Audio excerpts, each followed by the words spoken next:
السلام علیکم ورحمۃ اللہ وبرکاتہ۔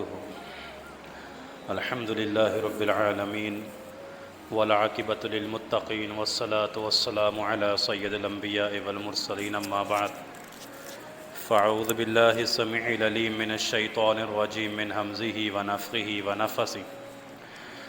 تمام قسم کی تعریفات اللہ وحدہ لا شریک مالک ارض و سما خالق کائنات کے لیے ہیں، اور بے شمار درود و سلام ہو پیغمبر بحر و بر شافی روز جزا حضرت محمد مصطفیٰ صلی اللہ علیہ وآلہ وسلم کی ذات پر، جن کے ذریعے اللہ نے اہل کائنات کی ہدایت اور رہنمائی کا بندوبست فرمایا۔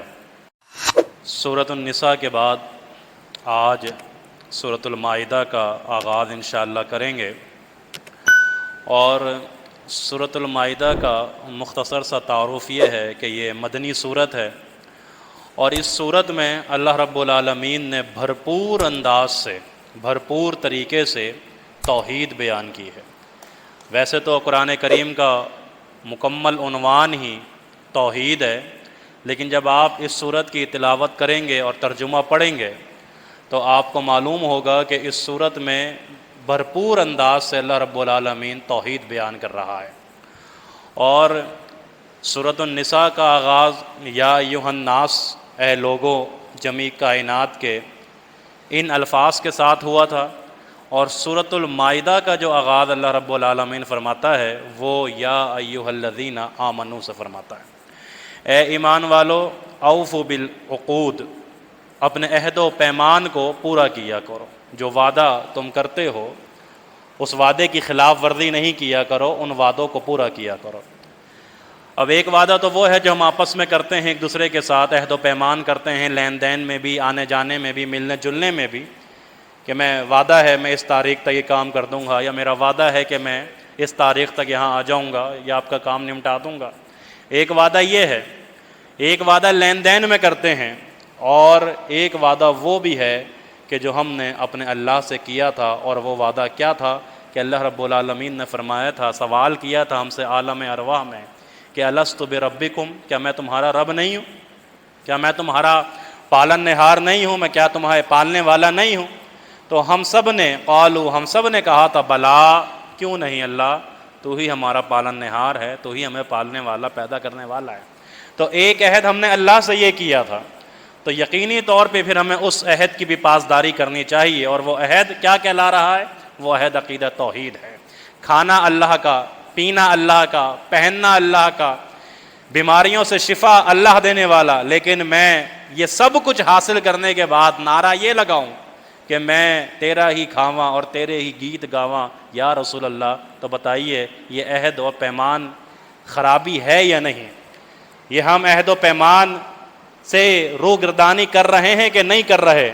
جب ہر چیز اللہ کی دستیاب ہے، ہر چیز ہمیں اللہ کی جانب سے مل رہی ہے، تو پھر ہمیں نعرہ بھی یہی لگانا چاہیے کہ سبحان اللہ والحمد للہ، الحمد للہ الذی اطعمنا وسقانا وجعلنا من المسلمین۔ اللہ تیرا شکر ہے کہ تو نے مجھے کھلایا ہے، پلایا ہے، پہنایا ہے، اور ساری نعمتیں یا اللہ تو نے ہمیں عطا کری ہیں۔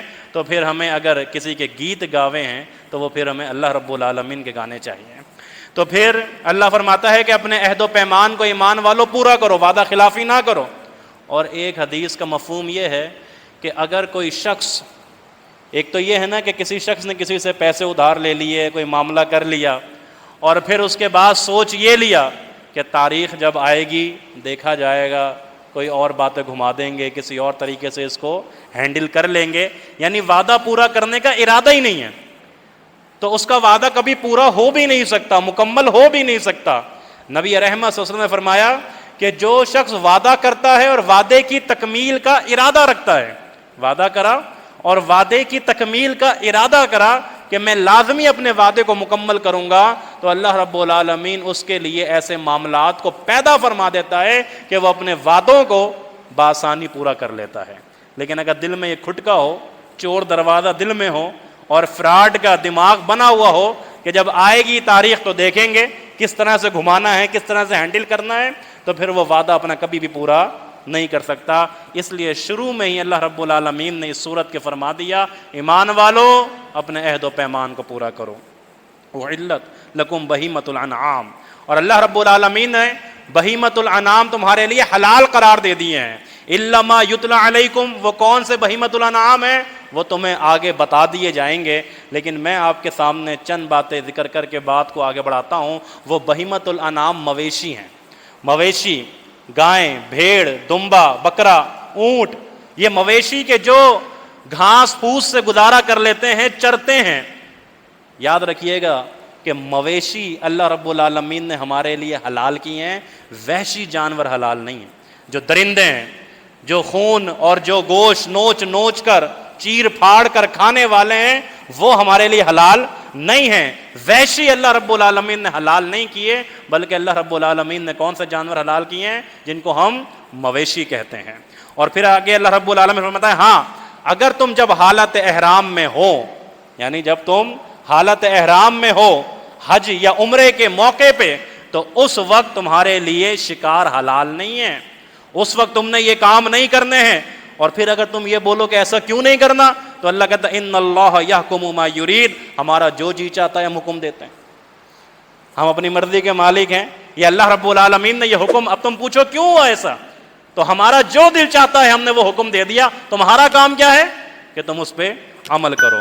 آگے اللہ رب العالمین اس آیت میں، اور یہ سورۃ البقرہ کے اندر بھی آیات آپ نے سنی ہوں گی کہ اللہ رب العالمین چند چیزوں کو آپ کے لیے حرام قرار دے رہا ہے. اور وہ چیزیں جو قرآن کریم میں سورہ بقرہ میں بھی ہے، سورہ مائدہ میں بھی ہے، اور وہ کیا چیزیں ہیں؟ انما حرم علیکم المیتۃ والدم ولحم الخنزیر وما اہل بہ لغیر اللہ. اللہ رب العالمین نے تمہارے لیے مردار حرام کر دیا، اللہ رب العالمین نے تمہارے لیے بہتا ہوا خون حرام کر دیا، اللہ رب العالمین نے تمہارے لیے خنزیر کا گوشت حرام کر دیا، وما اہل بہ لغیر اللہ، اور ہر وہ چیز تمہارے لیے حرام کر دی ہے کہ جس پر اللہ رب العالمین کے علاوہ کسی اور کا نام لیا گیا ہو، کسی اور کی نظر مانی ہو، وہ چاہے کوئی بھی مخلوق ہو، وہ کوئی بھی ہو اللہ کے علاوہ، جو غیر اللہ ہے، اگر اس کے نام پہ کوئی ذبح ہوا ہے یا اس کے نام پہ دیگیں ہیں یا اس کے نام کی نظر و نیاز ہیں، تو قرآن میں کھول کے بیٹھا ہوا ہوں. قرآن اللہ کی وحی، اللہ کی کتاب، اللہ کہتا ہے اہل بہ لغیر اللہ، کہ جس چیز پر اللہ کے علاوہ کسی اور کا نام لیا جائے وہ کیا ہے؟ وہ حرام ہے، وہ اللہ رب العالمین کی بارگاہ میں قابل قبول نہیں ہے. تو لہذا ان چیزوں کے اوپر ہمیں غور کرنا چاہیے کہ ہم ہر وہ چیز کھائیں کہ جس پہ اللہ کا نام لیا گیا، جو اللہ کے نام سے منسوب ہو، جو غیر اللہ کے نام سے منسوب ہو. اور کہنے والا یہ کہے کہ جی کوئی بات نہیں ہے تو ہم اللہ کے نام پہ ہی دے رہے ہیں، لیکن دل میں جو نیت ہوتی ہے نا، اللہ ہم سب کو اس سے محفوظ فرمائے. آج کل ایک نیا ٹرینڈ بھی چلا تھا پتہ نہیں پچھلے مہینے، کہ کوئی ایک دیگ آئی ہوئی تھی اور اس دیگ کو جو ہے نا وہ پکڑ کے گھمانے والا کوئی ٹرینڈ چل رہا تھا. اور اس سے کیا ہوتا ہے کہ دیگ اگر خود بخود گھومنے لگ جائے گی تو جو منت آپ نے مانی ہے وہ پوری ہو جائے گی. یہ کیا ہے؟ یہ غلیظ عقیدے ہیں، یہ گندے عقیدے ہیں، یہ واہیات عقیدے ہیں، یہ شیطان کی طرف سے آتے ہیں، دماغوں میں بٹھائے جاتے ہیں. اللہ رب العالمین سے پناہ مانگنی چاہیے کہ اللہ رب العالمین ہمیں ان گندے عقیدوں سے محفوظ فرمائے. یہ کیسے ممکن ہے؟ یہ کس طریقے ممکن ہے کہ جس کا تعلق نہ شریعت کے ساتھ، نہ قرآن کے ساتھ، نہ حدیث کے ساتھ، وہ عقیدہ کیسے صحیح ہو سکتا ہے کہ جس پہ اللہ کے نبی علیہ الصلوۃ والسلام کی مہر نہ لگی ہوئی ہو؟ تو ہماری دعوت تو یہ ہے، ہم تو یہ کہتے ہیں بھائی عمل وہ کرو، عقیدہ وہ رکھو کہ جو رب نے قرآن میں بیان کیا ہے اور جو محمد رسول اللہ صلی اللہ علیہ وسلم نے اپنی حدیث میں بیان کیا. بس یہی تمہارا دین ہے، یہی تمہارا اسلام ہے. آگے اللہ رب العالمین یہاں پہ دوبارہ ارشاد فرماتے ہیں ایک مقام پر کہ یا ایھا الذین آمنوا، اے مومنو، اذ قمتم الی الصلاۃ، جب تم نماز کے لیے کھڑے ہوا کرو، فاغسلوا وجوہکم، تو اپنے چہروں کو، وایدیکم، اور اپنے ہاتھوں کو دھو لیا کرو. اللہ رب العالمین اس میں، اور اپنے سر کا مسح کر لیا کرو. یہ قرآن کریم میں یہ چیزیں آپ کو بتائی گئی ہیں، لیکن ذرا رک کر وہ جو ہم کلی کرتے ہیں 3 مرتبہ یا ناک میں پانی ڈالتے ہیں، وہ چیزیں، اور کوہنیوں کو دھونا ہے تو کہاں تک دھونا ہے، اپنے پاؤں کو دھونا ہے تو کیسے دھونا ہے. ذرا پوچھیں ان لوگوں سے کہ جو حدیث کا انکار کرتے ہیں، جو کہتے ہیں کہ حدیث اللہ کی وحی نہیں ہے، جو کہتے ہیں کہ حدیث آسمانوں سے نازل نہیں ہوئی ہے. ان سے پوچھیں کہ اگر صرف قرآن کریم ہی ہمارے لیے حجت ہے، اللہ کے نبی کی حدیث میرے اور آپ کے لیے حجت نہیں ہے، تو پھر جو وضو ہم کرتے ہیں وہ وضو کا طریقہ قرآن کریم میں کہاں ہے؟ قرآن تو کہتا ہے اپنے ہاتھ اور اپنے چہروں کو اور اپنے سر پہ مسح کر لو اور نماز کے لیے کھڑے ہو جاؤ. لیکن ہم جو کلیاں کرتے ہیں 3 مرتبہ، ہم اپنے جو ہے وہ ناک میں پانی چڑھاتے ہیں، یہ ساری چیزیں جو ہم وضو کے لیے کرتے ہیں یہ کہاں ملتی ہیں ہمیں؟ اور وہ لوگ بھی کہ جو حدیث کا انکار کرتے ہیں ان کا بھی طریقہ وضو کا یہی ہے کہ وہ جب نماز کے لیے آتے ہیں تو وضو اسی انداز سے کرتے ہیں. تو یہ وضو کا طریقہ جو ہم کرتے ہیں یقینی طور پہ یہ کہاں سے ملا ہمیں؟ محمد رسول اللہ صلی اللہ علیہ وسلم کی حدیث سے ملا ہے. اللہ اکبر. یہ ذہن میں بٹھا لیجئے کہ جس طرح قرآن اللہ کی وحی ہے، جس طرح قرآن اللہ رب العالمین کی طرف سے آسمانوں سے نازل ہوا ہے، اسی طرح نبی رحمت صلی اللہ علیہ وسلم کی حدیث بھی اللہ کی وحی ہے. اور یہ باتیں انشاءاللہ جب ہم آگے بڑھیں گے تو مزید کھلیں گی اور آپ کے سامنے مزید میں انشاءاللہ اس کا ذکر کروں گا. اللہ اکبر. پھر ایک مقام پہ اللہ رب العالمین فرماتا ہے لقد کفر الذین، بے شک وہ لوگ کافر ہو گئے، بے شک ان لوگوں نے کفر کیا. کس نے؟ اللہ. کن لوگوں نے کفر کیا؟ کون لوگ کافر ہو گئے؟ قالو، جنہوں نے کہا کہ ان اللہ هو المسیح ابن مریم، کہ بے شک اللہ جو ہے وہ مسیح ابن مریم ہی ہے. جنہوں نے کہا کہ اللہ جو ہے وہ کون ہے؟ وہ عیسیٰ علیہ السلام ہی کون ہے؟ اللہ ہیں. اللہ اکبر. ان لوگوں نے کفر کیا، انہوں نے انکار کیا کہ ایک مخلوق کو خالق کے اوپر ترجیح دیتے ہوئے فرمایا کہ یہ جو مخلوق ہے، یہ جو عیسیٰ علیہ السلام ہے، در حقیقت یہی اللہ ہے. اللہ نے جواب دیا. کتنا بڑا انہوں نے ایک جرم کر لیا کہ وہ کہہ رہے ہیں کہ مسیح ابن مریم ہی اللہ ہے. اللہ نے کہا قل، ان سے کہیے، اے نبی صلی اللہ علیہ وآلہ وسلم ان سے کہیے، فَمَن يَمْلِكُ مِنَ اللَّهِ شَيْئًا، کہ اگر اللہ رب العالمین چاہے اور اللہ رب العالمین ان ارادہ کر لے، ان یہلک المسیح ابن مریم و امہ، کہ اللہ ارادہ کر لے عیسیٰ ابن مریم اور ان کی والدہ کو اس زمین میں ہلاک کرنے کا، تباہ کرنے کا، برباد کرنے کا. ومن فی الارض جمیعا، کسی کی طاقت ہے جو اللہ کو روک سکے؟ کسی کی جرت ہے جو اللہ کو روک سکے؟ اگر اللہ ارادہ کر لے اس زمین اور آسمان کو تباہ کرنے کا، اللہ ارادہ کر لے عیسیٰ اور اس کی والدہ کو ہلاک کرنے کا، اللہ کے مقابلے میں کوئی طاقت نہیں ہے کہ جو آ کر ان لوگوں کو اور اس زمین کو اور اس کائنات کو بچا سکے. وَلِلَّهِ مُلْكُ السَّمَاوَاتِ وَالْأَرْضِ، یہ زمین اور آسمان کی بادشاہت کس کے لیے ہے؟ اللہ رب العالمین کے لیے ہے. وما بینہما، اور جو کچھ اس زمین اور آسمان میں ہیں وہ سب کچھ اللہ کے لیے ہے. یخلق ما یشاء، وہ جو چاہتا ہے پیدا فرماتا ہے. واللہ علی کل شیء قدیر، اور اللہ رب العالمین ہر چیز پر قادر ہے. اور ایک مقام پہ اللہ رب العالمین نے وہ جو آیت آپ پڑھتے ہیں، بلکہ ابھی جو شیخ صاحب نے مغرب میں درس دیا، آپ کو کوے والا واقعہ سنایا، وہ بھی اسی صورت کے اندر ہے. اور پھر ایک بات جو آپ سنتے ہیں علماء سے، الیوم اکملت لکم دینکم واتممت علیکم نعمتی ورضیت لکم الاسلام دینا، وہ بھی کہاں پر ہے؟ وہ بھی اسی سورۃ المائدہ کے اندر یہ آیت ملتی ہے ہمیں. دوسرے مقام پہ اللہ فرماتا ہے لقد کفر الذین، بے شک ان لوگوں نے، پہلے بھی فرمایا نا کہ لقد کفر الذین، کہ وہ انہوں نے کفر کیا، انکار کیا، کافر ہو گئے وہ لوگ کہ جنہوں نے کہا کہ عیسیٰ ہی اللہ ہیں. ایک مقام پہ پھر اللہ رب العالمین نے تذکرہ فرمایا کہ لقد کفر الذین قالوا ان اللہ هو المسیح ابن مریم وقال المسیح یا بنی اسرائیل، حتیٰ کہ عیسیٰ علیہ السلام نے خود اپنی قوم کو مخاطب کر کے فرمایا یا بنی اسرائیل، او بنو اسرائیل، او اسرائیل کی اولاد، اعبد اللہ، اللہ کی عبادت کرو، چھوڑ دو یہ باتیں، چھوڑ دو یہ چیزیں، یہ غلاظت اپنے ذہنوں سے نکال دو کہ اللہ کے علاوہ بھی کوئی الہ ہے، یہ باتیں نکال دو کہ اللہ کے علاوہ بھی کوئی معبود برحق ہے. اعبد اللہ، عبادت کرو، ربی، اللہ اکبر، اس رب کی عبادت کرو کہ جو میرا ربی و ربکم، اور تمہارا رب ہے. انہ من یشرک باللہ فقد حرم اللہ علیہ الجنہ. دیکھیں میں نے شروع میں کہا تھا توحید ایسی بیان ہوئی ہے اور ٹھوک بجا کے بیان ہوئی ہے. اور جب اللہ ٹھوک بجا کے توحید بیان کرے تو موحدین کو بھی چاہیے کہ ٹھوک بجا کے ہی توحید کا ابلاغ کریں، توحید کی تبلیغ کریں. کسی شنج و پنج میں نہ رہیں کہ کہیں ایسا نہ ہو کہ کسی کو برا لگ جائے، کہیں ایسا نہ ہو کوئی ناراض ہو جائے، کہیں ایسا نہ ہو کہ برادری ہمیں گھر سے باہر نکال دے، برادری سے باہر نکال دے. نہیں، اللہ ٹھوک بجا کے توحید بیان کرتا ہے، موحدین کو بھی چاہیے کہ ٹھوک بجا کے ببانگ دہل اللہ کی توحید کا ابلاغ کریں۔ اللہ نے فرمایا انہ من یشرک باللہ، اللہ اکبر، جس نے اللہ کے ساتھ شرک کیا، جس نے اللہ کی عبادت میں کسی دوسرے کو شریک کیا، اللہ رب العالمین نے فرمایا فقد حرم اللہ علیہ الجنہ، ہم نے اس کے اوپر جنت کو حرام کر دیا، ختم ہو گئی بات، وہ جہنم میں جائے گا، جنت اس کے لیے ہم نے حرام کر دی ہے، ومأواہ النار، اور اللہ فرماتا ہے کہ وہ بہت ہی برا ٹھکانہ ہے، وہ جہنم برا ٹھکانہ ہے اور وہ اس میں ہمیشہ رہے گا۔ وما للظالمین من انصار، اللہ رب العالمین ظالموں کا مددگار نہیں ہو سکتا ہے، مشرکین کا مددگار اللہ نہیں ہے، اللہ مددگار ہے کس کا؟ موحدین کا، اللہ کو ایک ماننے والوں کا۔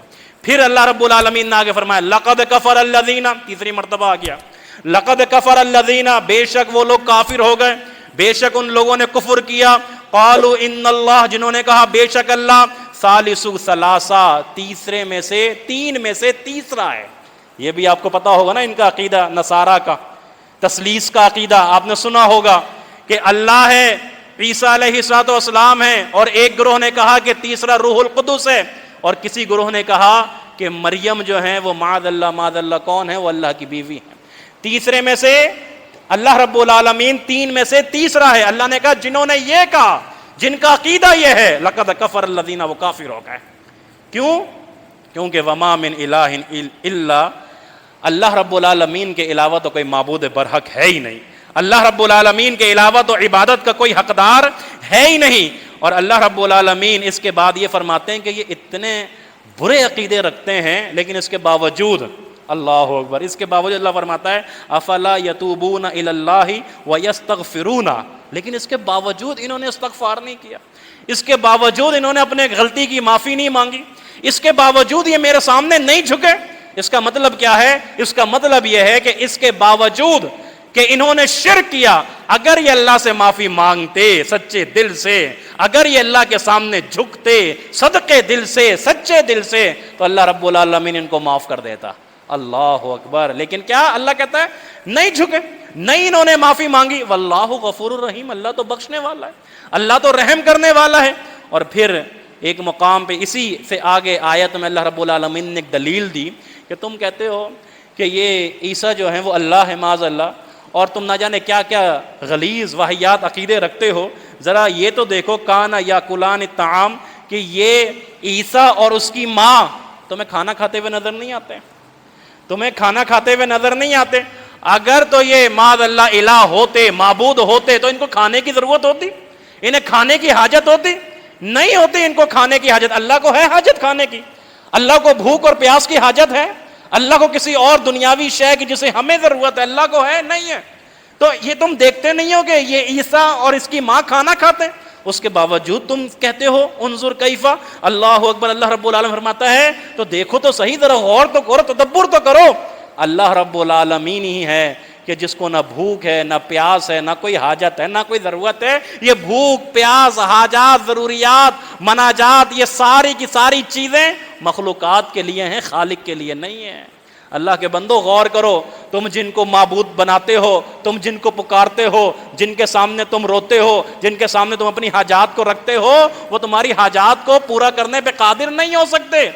قادر وہ ہے جو پیدا کرنے والا ہے، قادر وہ ہے جو تمہیں تخلیق کرنے والا ہے، قادر وہ ہے جو تمہیں بنانے والا ہے۔ یہ کسی بھی چیز پہ قادر نہیں ہو سکتے، یہ رائی کے دانے کے برابر بھی اس کائنات میں اللہ رب العالمین کے مثل نہیں ہو سکتے۔ تو اس لیے اپنے عقیدے کو پکا کرو، اپنے عقیدے کو دیکھیں۔ قرآن میں جہاں میری بات کا اختتام ہو رہا ہوتا ہے، پچھلے 5-6 دنوں سے بات وہیں پر آ رہی ہوتی ہے کہ لوگوں اپنے عقیدے کو مضبوط کرو، اپنی توحید کو مضبوط کرو، اللہ رب العالمین سے مانگنے والے بنو، اللہ کے سامنے جھکنے والے بنو، شرک کی غلاظت کو، گندگی کو اپنے ذہنوں سے نکال کے پھینک دو۔ صرف ایک اللہ ہی ہے جس پہ توکل کیا جا سکتا ہے، ایک اللہ ہے جس پہ بھروسہ کیا جا سکتا ہے، ایک اللہ ہے جس کے سامنے رویا جا سکتا ہے، ایک اللہ ہے جس کے نام کی نظر و نیاز کی جا سکتی ہے، ایک اللہ ہے کہ جس کے سامنے سجدہ کیا جا سکتا ہے، ایک اللہ ہے کہ جس کو اپنا حاجت روا، مشکل کشا، داتا، دستگیر، غوث اعظم، گن بخش، بگڑی بنانے والا، بیڑا پار لگانے والا کہہ سکتے ہیں، تو وہ صرف ایک اللہ رب العالمین ہے۔ اس کے علاوہ کائنات کی کوئی ہستی نہیں ہے کہ جو حاجت روا اور مشکل کشا یا اولاد دینے پر قادر ہو سکے۔ تو اللہ رب العالمین سے دعا ہے کہ اللہ رب العالمین ہم سب کو دین اسلام کی صحیح فہم عطا فرمانے کے بعد اس کے مطابق عمل پیرا ہونے کی توفیق عطا فرمائے۔